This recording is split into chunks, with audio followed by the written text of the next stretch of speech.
Hi, how are you? We are extremely well. Great. Eternally so. Me too. We're glad you asked. Thank you. How are you? Excellent. Tops. Eternally so. Thank you. I do have a couple of questions, though. I'm into preventive medicine, and my question is, where does preventive, if it does it play a role, preventive medicine? In other words, when we're doing preventive medicine, is it feeding into a fear basis? In other words, let's say we're doing preventive medicine and avoiding certain foods. Is that coming from a fear-based? And is it effective? Does it give us anything? Does it offer us anything physically? Or is it just beliefs? In other words, well, let's just leave it right there. Let's see if we can. Well, the basis of it is a little off-putting in this sense. Mm-hmm. When you are preventing, what are you preventing?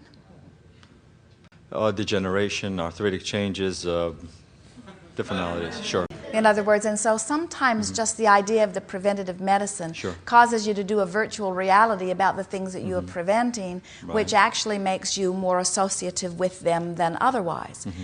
When you think about preventative medicine as opposed to, in other words, preventative medicine seems like a good idea rather than waiting until I get sick and then doing something about it. This is anticipating well-being in advance, as long as it is anticipating well-being in advance. And so it all depends on how optimistic of well-being you are and how preventative of not well-being you are. In other words, we even think that there would be better words that would be more like, I am allowing medicine. I am allowing the well-being rather than preventing the not well-being. And as long as that is your mindset, then all is well. What about, let's say you feel good when you're consuming certain products that are healthy, live foods and different things like that, and you feel bad when you're consuming, let's say, different sweets and ice creams and, simple carbs and stuff like that? Well, we think it is a wonderful idea to be sensitive to how you feel, because in the same way that you're wanting to choose your thoughts based upon how they feel, we would choose everything based upon how it feels. But the thing about so many things that are written in books is it's not leaving you the latitude to gravitate toward what you feel. Most people are not, first of all, keenly aware of what they're feeling until they overdo it. And so they have to do quite a bit of it before they begin feeling, and then it's almost gone too far for the guidance to be of any great value. And so a sensitivity to what you're feeling would be necessary. Again, we think it is much better to guide yourself from the inside. In other words, as you say, I want to feel good, and I know that I have eaten something in the past that I did not feel good, or I did not get the results I wanted. And while I was eating this in the past, I did feel good, and so I'm going to gravitate toward that. We think that's just fine. But those hard and fast rules often do not serve you very well, because your body is like a chemical factory that wants different things at different times. And sometimes a craving for something that is on the no side of your page in your preventative medicine book is exactly what your physical body is wanting in the manufacturing of something else that it wants or needs.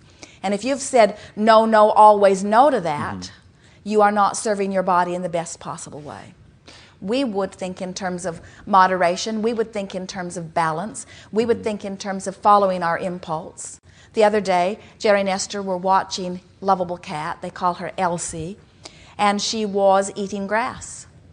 And Jerry said, I don't think she's feeling her very best. She had a big bump on her foot. She was limping around, and something may have infected or whatever. And so then the next day she was eating grass, and Jerry said, now she doesn't eat grass every day. It's not in her book. And she wasn't avoiding other things. She just was gravitating toward what felt best to her. And then Esther found a little pile of something in the garage that she had discarded. And then Esther knew why she had eaten the grass. And then she was perkier. You could tell right away that she was feeling better. She followed her impulse and knew what to do. And humans have the ability to do that too. You've just sort of overmanaged yourselves. Unless they're significantly out of balance, in which case they just have a natural draw towards something that's really not good for them on a consistent basis. Isn't that that's interesting? Where it gets a little so here's the reason for that. catchy, yeah. Let's talk about why. Our friend earlier set you up for this. As we were talking about the 17 seconds. So when you take something into your body that your body is not accustomed to, or that your body is not asking for or even wanting, but because it tastes good, or because someone else is serving it, because you don't want to hurt somebody's feelings, whatever, you consume it. So your body right away knows what to do. Your body compensates for it. Your body is always bringing you into the very best alignment that it can possibly achieve under the circumstances in the moment. So your body compensates for this food that you've eaten. And in the compensating process, that compensation translates as a craving to you. In other words, as what happens is you have ingested something more than your body wants, and your body deals with it. And in dealing with it, it revs everything up into high gear to deal with it. It gets momentum going in order to deal with it. And that very momentum feels like craving to you. That's why that happens, you see. But as you said, and your words are absolutely accurate, that comes from extremes. In other words, that comes from someone who was not sensitive to the way they were feeling, who was not sensitive to the vibration of what they were eating, who was not intuitively eating. They were eating because it was before them, or eating based upon some other intention, got their body really activated with it, and then off they go into imbalance. But as with all things, this contrast then causes a rocket of desire to be born. And that rocket of desire then would bring you back into balance if you could find alignment with that desire. Well, that's where preventive medicine would come in, as far as I'm a teacher of preventive medicine. In Yes. other words, this is where I would let them know that they are in a negative cycle. Yes. And preventive medicine to me, or unto them, would be to help them break that cycle and get back to balance, where they are in a feeling state where they can actually assess how they're feeling truly, versus we think that your process is a good one, and we think that the basis of it is solid. We think the foundation of it is absolutely accurate. Here is the only thing that we would emphasize in just a slightly different way, and you may already be doing it, and it is just the word preventative. I think I know exactly where you're going, sure. But once you have identified the path that would be most productive for someone, then get them to virtual reality about that. In other words, get them thinking about what does please them, what will serve them, rather than thinking about what they're not going to do. Exactly. Because nothing makes you want to smoke a cigarette more than talking about not smoking. And nothing makes you want to eat chocolate more than talking about not eating chocolate. Because the word chocolate activates it within you. In other words, if let's say that you've eaten something, sure, it's an anchor. You got out of balance about it. In the same way that we were talking about, you've got these thoughts that are easily activated within you. You have thoughts about food that are easily activated within you too. So the virtual reality is the way you begin to activate the thoughts about food that are serving you better. Right. In time, once you've helped someone come back into balance, it is our absolute knowing that you could pretty much eat anything that is available to anyone by following the impulse that comes forth from within and stay in balance. But it's going to take some practice about being sensitive to what that balance is before you could even begin that.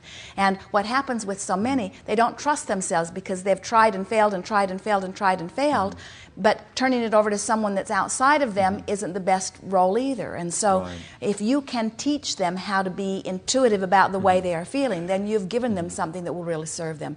Guide them from the book in the beginning, but then teach them to be sensitive to their own needs. That's excellent, because that brings me to my next question. What part does belief play in this? In other words, my mom's she's been smoking for 30-some years, and she believes that smoking is not going to really disturb her health. And at first, I tried to challenge that thought, and then I realized what I was doing is I was actually doing more harm. So I discontinued that. She said, "I don't inhale. It doesn't bother me. People have lived 100 and so forth, smokers." And so basically, even with food, for example, to what extent does our belief affect? It's everything. Your belief is everything. Which brings me to my next question. How do we change our That's beliefs? why two different people can eat the same, and one can thrive on it, and one Precisely. can... Exactly. And so your next question is how to change belief. How do we? how do we, I mean, of course, I know how to change beliefs. Just intent is a good starting point, but can you give some more tools to change beliefs? Well, first understand that let's Because break they're the it. core of everything. Let's break it all down. Mm-hmm. There's desire and there's belief, Mm-hmm. but they are both just thoughts. Mm-hmm. And whether it's a thought called desire or a thought called belief, it's still a vibration. Mm-hmm. And all of those vibrations you have feeling responses to. Mm-hmm. So rather than getting complicated about changing beliefs, Mm-hmm. just begin saying, I'm going to choose thoughts that feel good when I think them. Mm-hmm. In other words, if you are sitting before a meal, a buffet, and you choose something that you believe is inappropriate, and you eat it, you're out of balance, and it cannot benefit you. In fact, you will probably get the detrimental result that you believe that you will get. If you believe that it is detrimental and you don't eat it, now you've changed the action, which you would think would make a difference in your experience. But as you now feel deprived, you're still not in balance. Interesting. And so what you're reaching for is to be in balance. The thing that we love most of all is to see someone joyously eating.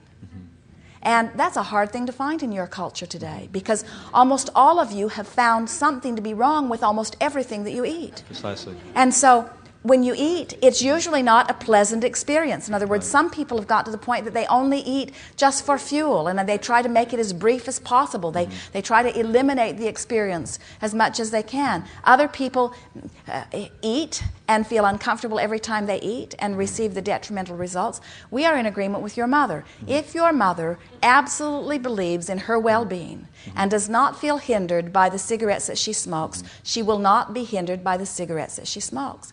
But that's a hard platform to stand on in this environment today, where almost everybody is wanting you to feel guilty, if not for you, for them, about your smoking. Right.